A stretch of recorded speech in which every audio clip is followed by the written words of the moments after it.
This is a fun question.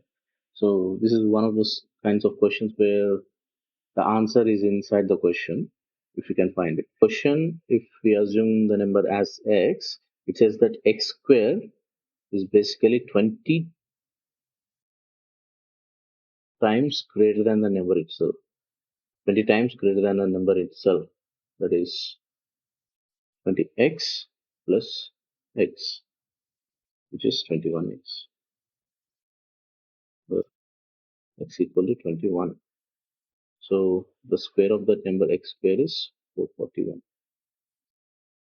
There should not be any problem in arriving at this, but if you do, let me try to simplify it even more.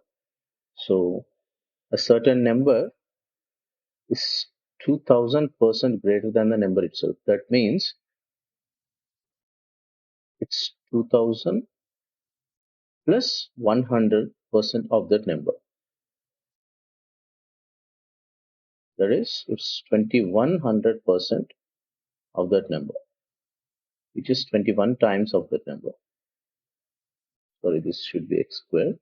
So when you divide the both sides by x, it is x equals 21. And hence x squared equal to 441. We arrive at the same result.